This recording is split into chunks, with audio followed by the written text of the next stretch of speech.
2 মাস পার হতে না হতেই আফগানিস্তানে আবারও আঘাত হেনেছে শক্তিশালী ভূমিকম্প। স্থানীয় সময় সোমবার রাতে হিন্দুকুশ অঞ্চলের মাজারি শরীফ শহরের কাছে 28 কিলোমিটার গভীরতায় ভূমিকম্পটি আঘাত হানে।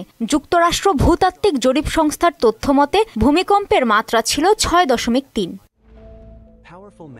এতে মৃত্যু হয়েছে অন্তত 20 জনের, আহত হয়েছে 3 শতাধিক। প্রাণহানির সংখ্যা আরও বাড়তে পারে বলে আশঙ্কা করছে স্থানীয় প্রশাসন। শহরটিতে প্রায় 5 লাখ মানুষের বসবাস। শক্তিশালী এ ভূমিকম্পে মাজারি শরীফের ঐতিহ্যবাহী নীল মসজিদ ক্ষতিগ্রস্ত হয়েছে। প্রচণ্ড কম্পনের কারণে মসজিদের বিভিন্ন জায়গায় পলেস্তেরা খসে পড়েছে।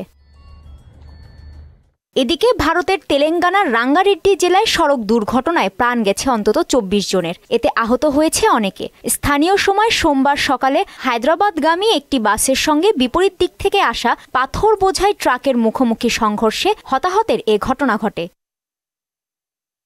ট্রাকের পাথর বাসের ওপর পড়লে তার নিচে চাপা পড়েন কয়েকজন যাত্রী। পুলিশ জানিয়েছে বাসটিতে অন্তত 70 জন যাত্রী ছিল। এখন পর্যন্ত 15 জনকে উদ্ধার করা হয়েছে। নিহতের সংখ্যা আরও বাড়তে পারে বলে আশঙ্কা পুলিশের।